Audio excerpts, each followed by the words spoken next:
Hello दोस्तों, civil education channel पर आपका स्वागत है। हम कर रहे हैं राजस्थान सीईटी की तैयारी। राजस्थान सीईटी के अंदर हमने चालू कर रखी है राजस्थान की ज्योग्राफी, और राजस्थान की ज्योग्राफी में आज की क्लास में हम पढ़ने वाले हैं राजस्थान के परिचय के बारे में, जो कब इसका नाम, जिले और संभाग, ये चीजें हम आज की क्लास में पढ़ने वाले हैं।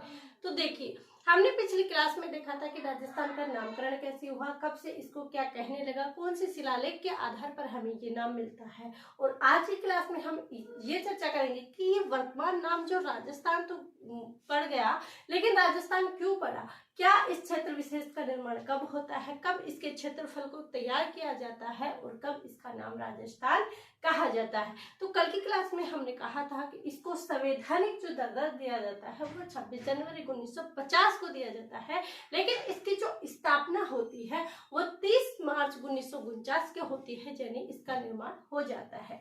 हमारी राजस्थान में सबसे पहले इसको राज्य बनाया गया, सबसे पहले ये रियासत थी। तो हमारे आजादी से पहले यहाँ पर क्या थी, आजादी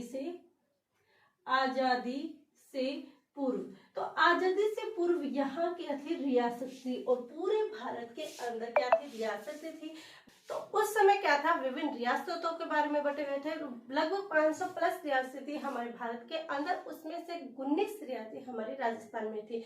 तो इस रियासतों को एक जगह करने के लिए, सभी रियासतों को एक जगह करने के लिए, राज्य बनाने के लिए क्या गया, रियासती विभाग की स्थापना की। आजादी से पूर्व किसमें बटा हुआ था, रियासतों में बटा हुआ था। और रियासतों को एक जगह करने के लिए किस विभाग की स्थापना की गई, तो रियासतों को एक जगह करने के लिए रियासत विभाग की स्थापना की। और इस रियासत विभाग की स्थापना,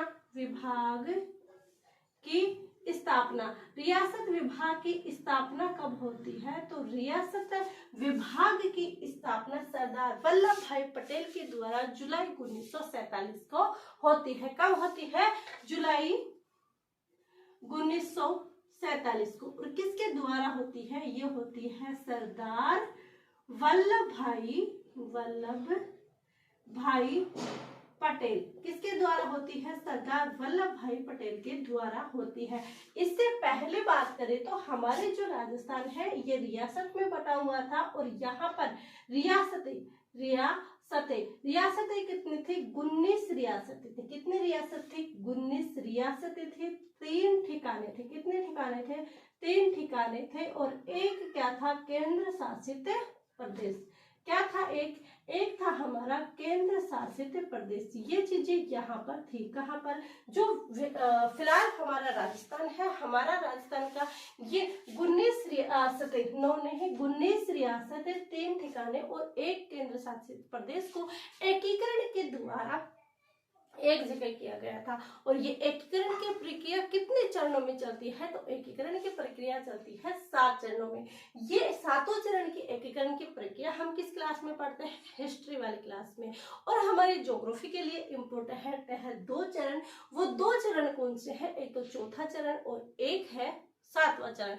हमने चौथा चरण और 7वां चरण की ही चर्चा क्यों की ही इस ज्योग्राफी के अंदर, क्योंकि हम मानते हैं कि एक राज्य बनने के लिए, जैसे कि हमारा ये इस भारत का यानी इस राजस्थान के इस मैप का जब निर्माण होता है, ऐसे इतना क्षेत्र हमारा बनता है, तो क्या ये पहले हो चुका था। पहले वाले जो 18 अप्रैल से 1948 से जो एकीकरण की प्रक्रिया शुरू हो चुकी थी मत्स्य संघ से, क्या वहां पर ये चीजें बन सकी थी, नहीं बन सकती, क्योंकि इस राज्य को चलाने के लिए हमें क्या चाहिए, सरकार चाहिए। और सरकार के लिए यहाँ पर क्या चाहिए, राजधानी का निर्माण होना चाहिए। और जब सरकार राजधानी चलाएगी यहाँ पर, तो उसका बार बार चेंज नहीं होना चाहिए।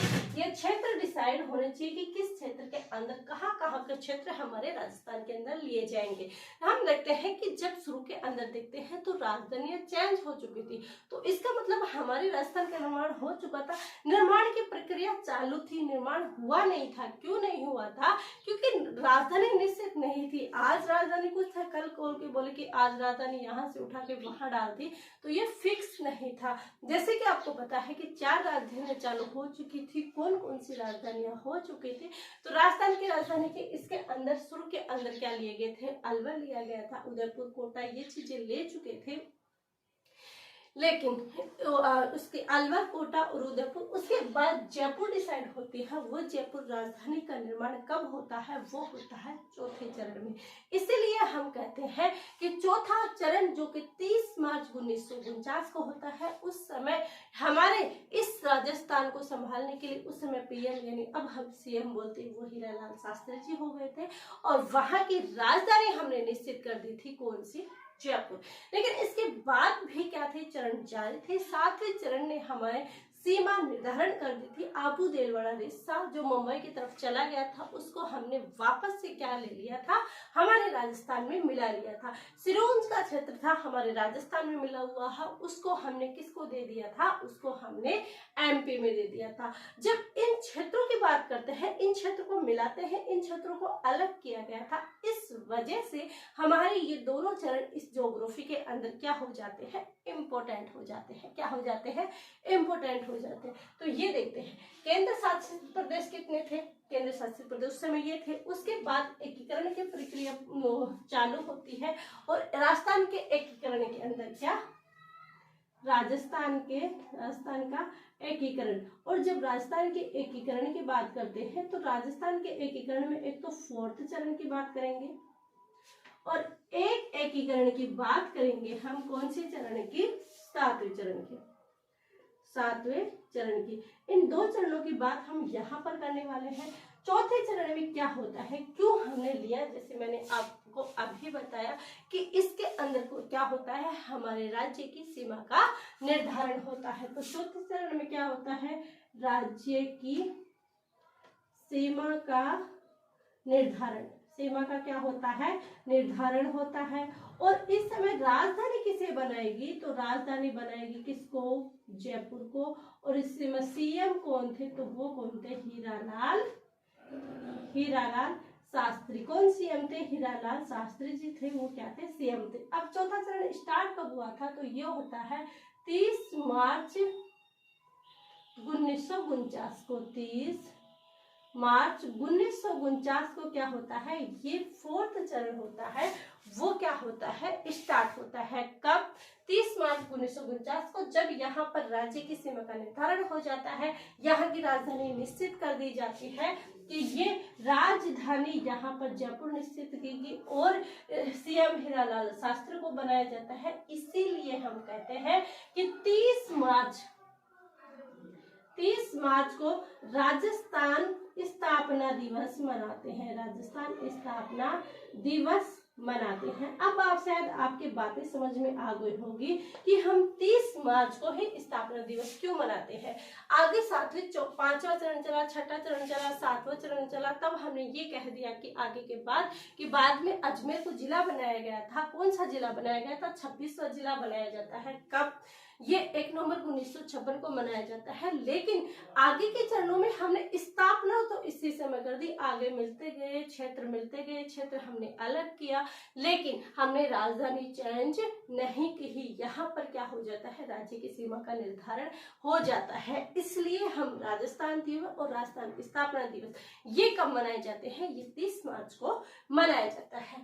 अब बात तो हमने यहाँ पर की थी 4th चरण की, लेकिन हम तो एक बात और यहाँ पर किया था कि 7वें चरण में भी। तो 7वें चरण में क्या होता है? तो 7वें चरण में क्या होता है कि राज्य में शामिल स्थान किए जाते हैं, कि राज्य में कौन कौन से शामिल स्थान किए जाते हैं। क्योंकि एमपी सिरोंज, एमपी का क्षेत्र सिरोंज क्षेत्र था, उसको एमपी में दिया जाता है।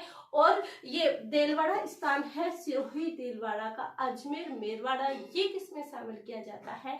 ये हमारे राजस्थान के अंदर शामिल किया जाता है। अजमेर मेरवाड़ा जो कि पहले केंद्र शासित प्रदेश था, और अजमेर को बाद में जिले के रूप में बनाया जाता है, 26वें जिले के रूप में।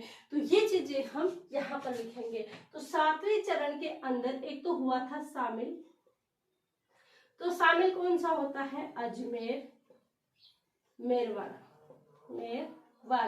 अजमेर मेरवाड़ा शामिल होता है। और कौन सा शामिल क्षेत्र होता है? एक होता है वो कौन सा होता है जो मुंबई के अंदर मिलाया गया था? सिरोही, देलवाड़ा और सुनेल टप्पा। तो कौन सा होता है? सुनेल टप्पा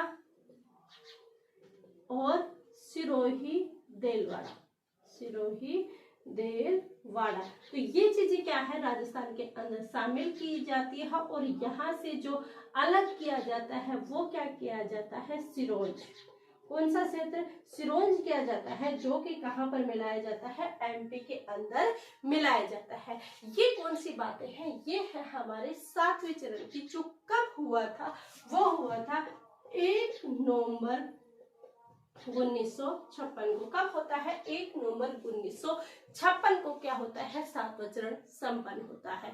अब आगे भी चरण आ सकते हैं, क्योंकि अभी न्यूज में था कि हमारे राजस्थान के अंदर पूर्वी राजस्थान, पश्चिमी राजस्थान, इसको 2 अलग अलग भागों में डिवाइड किया जाएगा, अलग अलग जिले बनाए जाएंगे। तो वो आगे भी चरण आ सकते हैं, लेकिन जो स्थापना इसका सीमा का निर्धारण हुआ था वो एक बार हो चुका था।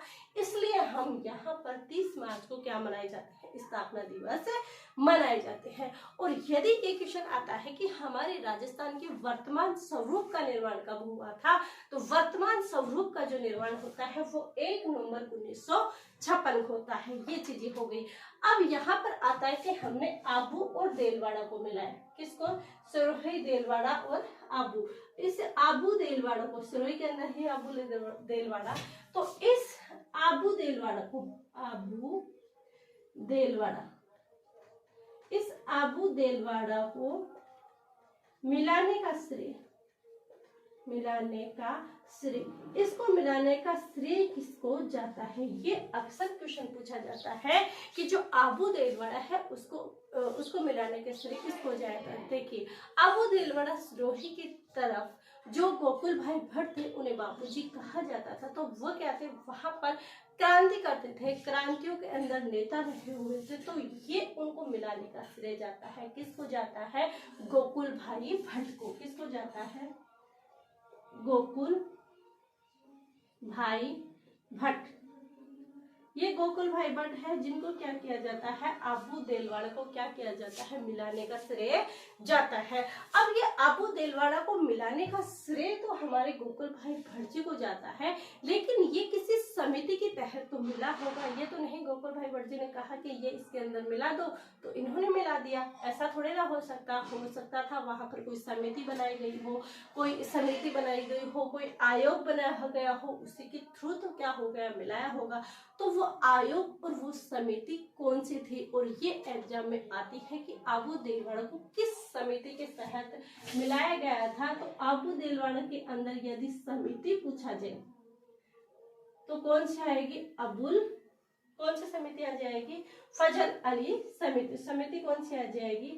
फजल अली समिति। कैसी आ जाएगी? फजल अली समिति आ जाएगी। यदि आता है कि आयोग कौन सा था, क्योंकि यह समिति है, और यदि आयोग पूछा जाए कि आबू देलवाड़ा को किस आयोग के तहत मिलाया गया था, तो वो आयोग था राज्य पुनर्गठन आयोग। राज्य पुनर्गठन आयोग।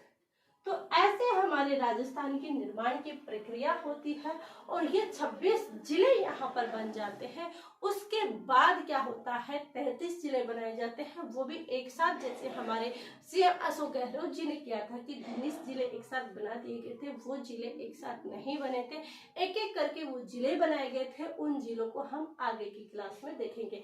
आज की क्लास में हमने राजस्थान के निर्माण की प्रक्रिया देखी कि आखिर हमारे राजस्थान का निर्माण कैसे हुआ, कैसे एक राज्य के रूप में स्थापना हुई, कैसे ये रियासती विभाग से कैसे हुई, राज्य के रूप में स्थापना हुई। तो क्या देखा? आजादी से पूर्व ये रियासतें थी, फिर इन रियासतों को एक साथ मिलाने का एकीकरण के लिए रियासती विभाग की स्थापना की जुलाई 1947 के अंदर। किसके द्वारा की गई? सरदार वल्लभ भाई पटेल के द्वारा की गई थी। रियासतें कितनी थी उस समय? आजादी से पहले 19 रियासतें, 3 ठिकाने और एक केंद्र शासित प्रदेश था अजमेर मेरवाड़ा। और उसके बाद राजस्थान का एकीकरण होता है 4 चरण और 7 चरण और 7 राज्य का निर्धारण किसमें किया जाता है 4 चरण के अंदर किया जाता है। राजधानी जयपुर होती है, सीएम हीरालाल शास्त्री। 30 मार्च को राजस्थान स्थापना दिवस मनाते हैं। आबू दिलवाड़ा को मिलने का श्रेय गोकुल भाई भट्ट को जाता है। आबू सिरोही में क्रांति किसने की थी, गोकुल भाई भट्ट ने की। तो ऐसे भी याद रख सकते हो कि सिरोही में क्रांति किसने की, गोकुल भाई भट्ट जी ने। तो वहां का मिलाने के श्रेय भी किसको जाएगा, गोकुल भाई भट्ट जी को। फिर आता है समिति फजल अली समिति आयोग, राज्य पुनर्गठन आयोग 7वें चरण में शामिल। अजमेर मेरवाड़ा, अजमेर को कौन सा जिला 26वां जिला बनाया जाता है, सुनील टप्पा और सिरोही। सिरोही के अंदर है देलवाड़ा और आबू को क्या किया जाता है, शामिल किया जाता है और अलग क्या किया जाता है, तो सिरोंज का क्षेत्र था वो एमपी के अंदर मिला दिया जाता है। ये हमें राजस्थान के बारे में, निर्माण के बारे में कुछ बातें की थी। इसके बाद हम कल की क्लास में क्या देखने वाले हैं, कल की क्लास में देखने वाले हैं कि आखिर नए जिलों का निर्माण कैसे होता है, कैसे नए जिलों का निर्माण कब और किस किस समय किया गया था। ये वाली क्लासें हम देखेंगे कल की क्लास में। आई होप ये चीजें आपको समझ में आ गई हो, समझ में आई हो तो पूरी क्लास फुल वीडियो आप देखिएगा, अधिक से अधिक शेयर कीजिएगा। यदि आपको ये चीजें पसंद आती है तो लाइक कीजिएगा और यदि आप इस चैनल पर नए हो तो सब्सक्राइब जरूर कीजिएगा। आप सभी का धन्यवाद, थैंक यू।